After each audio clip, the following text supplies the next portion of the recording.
ओम तत्सत। ओम श्री परमात्मने नमः। ओम श्री गुरुवे नमः। किरात राज सुरघु और राजर्षि पर्णाद पारिक का संवाद।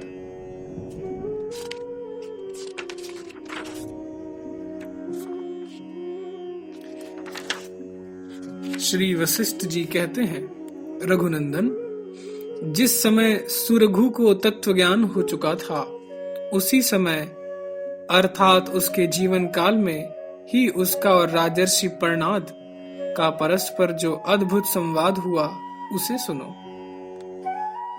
रघुकुल को आनंदित करने वाले राम जैसे रथ पर रखा हुआ पारिग नामक अस्त्र विपक्षी वीरों का संहार करने में प्रसिद्ध है, उसी तरह पारसी देश का एक विख्यात राजा हो गया जो शत्रुवीरों का संहार करने वाला था। उसका नाम था पारिग। वह किरात राज सुरघु का परम मित्र था। किसी समय जैसे कल्पांत के अवसर पर संसार में वर्षा का अभाव हो जाता है, उसी तरह राजा पारिग के राज्य में महान अवर्षण हुआ, जिसमें प्रजाजनों का पाप रूपी दोष ही कारण था। उस समय बहुत सी जनता भूख से गत प्राण होकर उसी प्रकार विनष्ट हो गई, जैसे जंगल में आग लग जाने पर झुंड के झुंड प्राणी जलकर भस्म हो जाते हैं।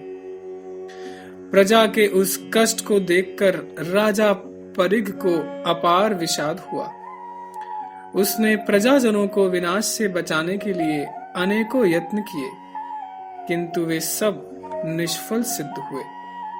तब उसे राज्य से वैराग्य हो गया। फिर तो जैसे राहगीर जले हुए गांव को छोड़कर चल देते हैं, उसी तरह उसने शीघ्र ही अपने संपूर्ण राज्य का परित्याग कर दिया और मृग चर्मधारी मुनियों की तरह तपस्या करने के लिए जंगल की राह ली। वह विरक्त आत्मा परिग किसी दूरवर्ती कानन में, जो पूर्ववासियों की जानकारी के बाहर था, जाकर इस प्रकार रहने लगा मानो किसी अन्य लोक में चला गया हो। उसकी बुद्धि तो शांत थी ही, उसने अपने मन इंद्रियों का भी दमन कर लिया। अतः वह वहां एक पर्वत की कंदरा में आसन लगाकर तपस्या में निरत हो गया। उस समय स्वयं सूख कर गिरे हुए पत्ते ही उसके आहार थे। इस प्रकार चिरकाल तक वह अग्नि की भांति सूखे पत्तों को ही भक्षण करता रहा, जिससे तपस्वियों के मध्य में वह पर्णाद नाम से विख्यात हुआ। तभी से वह परिग जम्बूद्वीप में मुनियों के आश्रमों में राजर्षि श्रेष्ठ पर्णाद के नाम से प्रसिद्ध हो गया। तदनंतर 1,000 वर्षों की घोर तपस्या और अभ्यास के द्वारा परमात्मा की कृपा से उसे आत्मज्ञान की प्राप्ति हुई। साधु स्वभाव राम फिर तो उसकी बुद्धि प्रबुद्ध हो उठी। वह सुख दुख आदि द्वंद्वों से परे हो गया। उसकी विषय वासनाएं नष्ट हो गईं। उसका मन विक्षेप शून्य और शांत हो गया तथा वह विषयों की आसक्तियों और आक्षेपों से रहित हो गया। इस प्रकार जीवन मुक्त होकर वह तत्वज्ञानियों तथा तत्व जिज्ञासु मुनियों के साथ स्वेच्छा अनुकूल त्रिलोकी में विचरण करने लगा। यूं पर्यटन करते हुए वह एक समय हेमजट देश के अधिपति राजा सुरघु के रत्न निर्मित महल में जा पहुंचा। वे दोनों पहले के मित्र तो थे ही, साथ ही वे पूर्ण ज्ञानी थे। उन्हें ज्ञातव्य तत्व का ज्ञान प्राप्त हो चुका था तथा वे जीवन मुक्त थे। अतः वे परस्पर एक दूसरे का आदर सत्कार करके यूं कहने लगे, अहो, निश्चय ही आज मेरे कल्याणमय पावन सत्कर्मों का फल उदय हुआ है, जिससे मुझे आपका दर्शन प्राप्त हुआ। उस समय उनके शरीर आनंद से परिपूर्ण हो गए थे, अतः वे परस्पर आलिंगन करके एक ही आसन पर विराजमान हुए। तब परिग ने कहा, सखे, तुम्हारे दर्शन से आज मेरा चित्त परमानंद से परिपूर्ण हो गया है।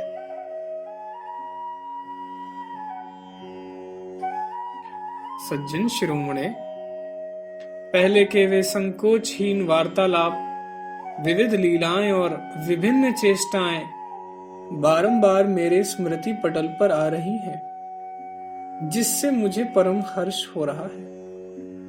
निष्पाप राजन, जैसे महर्षि मांडव्य की कृपा से तुम्हें तत्व ज्ञान की प्राप्ति हुई है, उसी तरह आराधना द्वारा प्रसन्न हुए परमात्मा के प्रसाद से मुझे भी यह ज्ञान प्राप्त हुआ है। मित्र, अब तो तुम्हें कोई कष्ट नहीं है ना? तुम मेरुगिरी पर विश्राम करने वाले भूमंडल के अधिपति की तरह परम कारण रूप परब्रह्म परमात्मा में विश्राम को प्राप्त हो गए हो ना? परम कल्याण स्वरूप तुम्हारे चित्त में आत्मरामता के कारण सदा प्रसन्नता छाई रहती है ना? परम सौभाग्यशाली नरेश, तुम अत्यंत प्रसन्नता एवं गंभीरतापूर्ण समदृष्टि से जनता के कल्याणार्थ कर्तव्य कर्मों को करते हो ना? तुम्हारे देश में निवास करने वाली जनता शारीरिक एवं मानसिक पीड़ाओं से रहित, धैर्य संपन्न और धन धान्य से परिपूर्ण है ना? उसे कोई चिंता तो नहीं हो सताती? क्या उत्तम फल प्रदान करने वाली एवं अनेक विध फलों के भार से नम्र हुई कल्पलता की भांति तुम्हारे राज्य की भूमि प्रजाजनों का उनके अभिलषित पदार्थों की पूर्ति द्वारा सदा सर्वदा पोषण करती है? जैसे चंद्रमा के किरण जाल सारे भूमंडल को व्याप्त कर लेते हैं, उसी तरह तुम्हारा पावन यश, जो तुषार राशि के सदृश निर्मल है, सारी दिशाओं में फैला हुआ है ना? जैसे सरोवर का जल अपने अंदर रहने वाले कमल नालों की भूमि को पूर्ण कर देता है, वैसे ही तुमने अपने गुण गणों से सारी दिशाओं को भर दिया है ना? क्या गांव गांव में धान की क्यारियों के कोनों में बैठी हुई हर्षित चित्त वाली कुमारियां तुम्हारे आनंदवर्धक यश का गान करती हैं? तुम्हारे धन धान्य, ऐश्वर्य, भृत्य वर्ग, पुत्र कलत्र और नगर आदि सबकी कुशल तो है ना? तुम्हारी यह शरीर रूपी लता शारीरिक एवं मानसिक पीड़ाओं से रहित होकर उस पुण्य नामक फल को उत्पन्न करती है ना, जिसकी इहलोक तथा परलोक दोनों के लिए शास्त्र आज्ञा देते हैं। जो तत्व ज्ञान में प्रतिबंधक होने के कारण महान शत्रु तुल्य है तथा सर्प के समान विश्वत फल प्रदान करने वाले हैं, ऐसे इन आपात रमणीय विषय भोगों से तुम्हारा मन विरक्त तो है ना? अहो, हम दोनों को वियुक्त हुए बहुत सा काल व्यतीत हो गया, परंतु काल की प्रेरणा से आज हम पुनः मिल गए। सखे, जगत में संयोग वियोग जनित सुख दुख की ऐसी कोई अवस्थाएं हैं ही नहीं जिनका प्राणियों को अनुभव न होता हो। इसी नियम के अनुसार हम लोग भी दीर्घकालिक सुख दुख की दशाओं के फेर में पड़ गए थे, परंतु अब पुनः आ मिले हैं। अहो, भगवान का कैसा अद्भुत विधान है। सुरभु बोला, भगवान भगवत विधान रूप इस नियति की गति सर्प की चाल की तरह बड़ी टेढ़ी है। वह गंभीर एवं विस्मयजनक है, भला उसे कौन जान सकता है? उसने ही आपको और मुझे चिरकाल तक दूर हटाकर आज पुनः मिला दिया है। अहो, उस नियति के लिए क्या असाध्य है अर्थात कुछ नहीं। महात्मन, आज आपके शुभ आगमन जनित पुण्य के संस्पर्श से हम सब तरह से कल्याण के भागी और परम पावन हो गए। राजर्षि, इस नगर में हमारी जो संपत्तियां वर्तमान हैं, वे सभी आज आपके शुभ आगमन से सैकड़ों रूपों में वृद्धि को प्राप्त हो गई हैं। महानुभाव, आपके पुण्य वचन और दर्शन चारों ओर से मानो राशि राशि अमृत रूप मधुर रसायनों की वर्षा कर रहे हैं, क्योंकि सत्पुरुषों का समागम परम पद की प्राप्ति के समान होता है। श्री वशिष्ठ जी कहते हैं, राघव, प्राय ऐसे ही प्राचीन स्नेह से ओतप्रोत एवं संकोचहीन वार्तालाप करते हुए राजा परिग सुरघु के राज सदन में चिरकाल तक स्थित रहे। तदनंतर उन्होंने सुरघु से पूछा, राजन, जो समग्र संकल्पों से शून्य विश्राम का परमोत्तम स्थान तथा विक्षेपात्मक दुखों की शांति का परम साधन है, उस कल्याणकारिणी समाधि का अनुष्ठान तो तुम करते हो ना? सुरघु ने कहा, प्रभु, आप मुझसे संपूर्ण संकल्पों से रहित परम शांति ही काल कल्याणप्रद है, ऐसा तो कहिए, परंतु समाधि के लिए क्यों कहते हैं? क्योंकि महात्मन, जो तत्वज्ञानी महात्मा पुरुष है, वह चाहे समाधिस्थ रहे चाहे व्यवहार करे, उसका तो स्वरूप ही सदा समाधिस्थ सा हो जाता है। वह कभी असमाहित चित्त वाला हो ही नहीं सकता। जिनका चित्त प्रबुद्ध हो गया है, ऐसे तत्वज्ञानी महात्माओं की आत्मा रूपी अद्वितीय तत्व में परम निष्ठा हो जाती है। इसलिए वे सांसारिक व्यवहारों को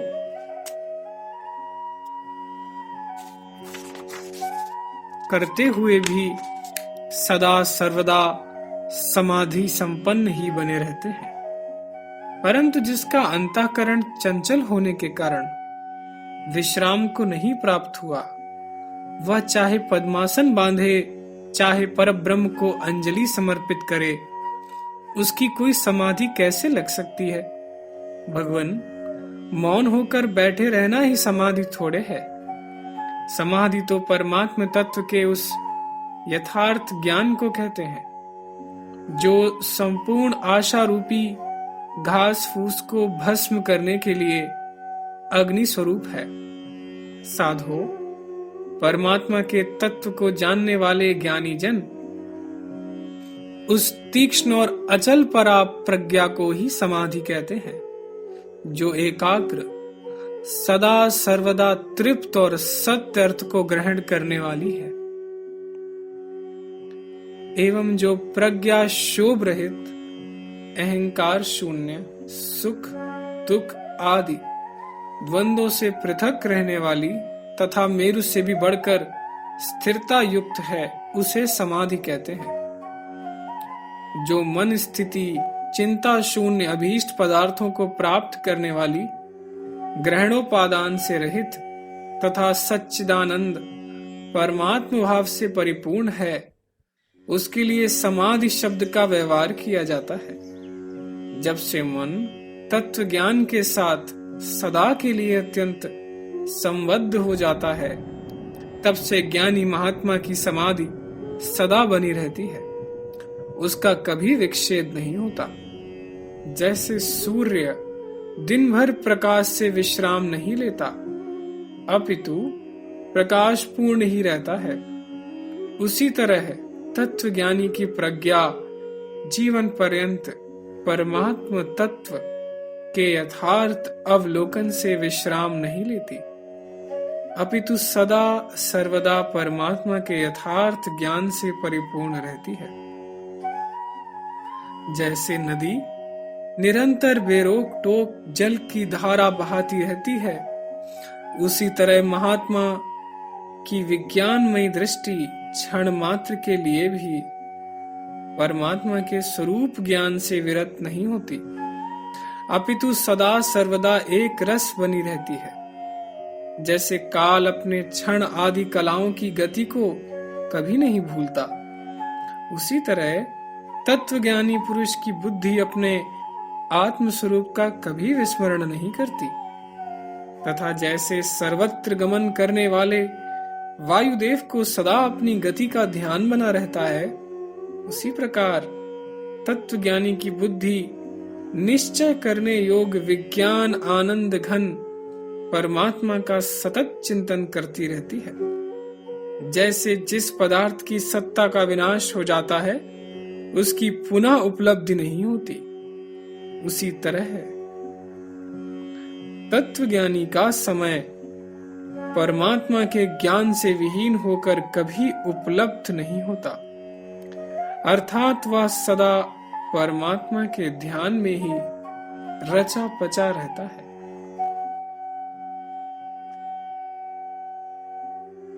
जैसे संसार में गुणवानों का गुणहीन होना असंभव है, उसी तरह आत्मज्ञानी महात्मा कभी भी परमात्मा के ज्ञान से विहीन नहीं रह सकता।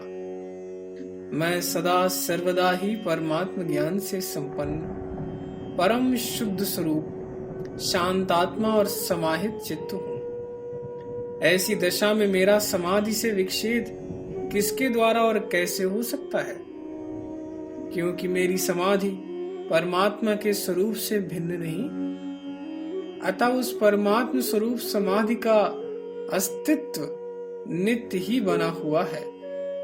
जब यह जो कुछ दृष्टिगोचर हो रहा है वह सारा का सारा सदा सब प्रकार से सर्वव्यापक परमात्मा स्वरूप ही है, तब किसे समाधि कहा जाए और किसे असमाधि।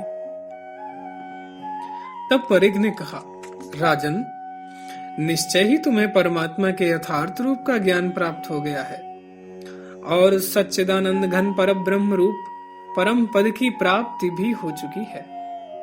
इसीलिए तुम्हारा अंतःकरण परम शांति रूप शीतलता से युक्त हो गया है, जिससे तुम पूर्ण चंद्रमा के समान सुशोभित हो रहे हो।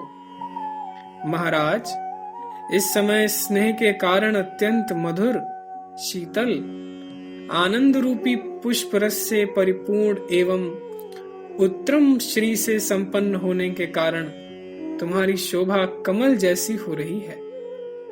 तुम्हारा चित्त निर्मल, विस्तृत, परिपूर्ण, गंभीर और विशद आशय वाला है।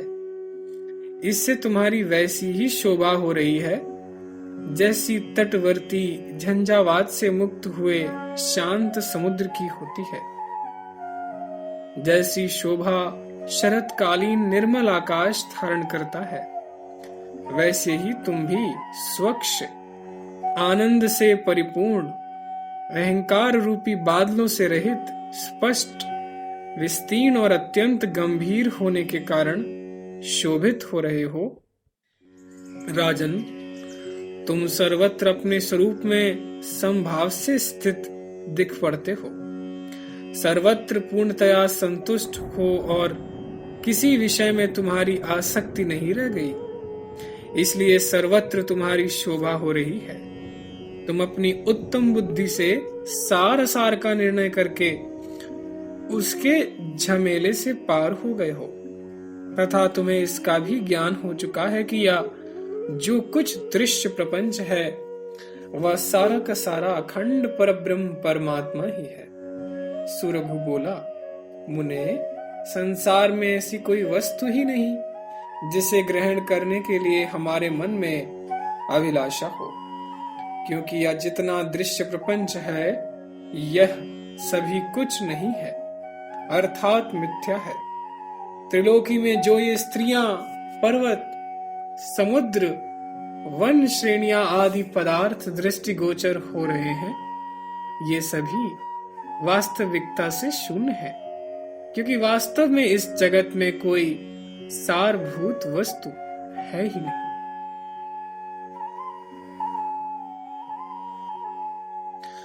इस मांस और अस्थिमय शरीर में तथा काष्ठ, मिट्टी और शिलामय जगत में जो जर्जर, अवांछनीय और अभाव स्वरूप है, इस वस्तु की इच्छा की जाए, अर्थात इनमें कुछ भी वांछनीय नहीं। इस विषय में अब विशेष कुछ कहना आवश्यक नहीं दिख पड़ता, क्योंकि यदि मन राग रूप रस से रहित तथा संभाव में नित्य स्थित एवं आत्म स्वरूप ही परितृप्त है, तो वही सर्वोत्तम स्थिति है। अतः परमानंद की प्राप्ति के लिए केवल इसी दृष्टि का सदा सर्वदा आश्रय ग्रहण करना उचित है। ओम तत्सत, ओम तत्सत, ओम तत्सत।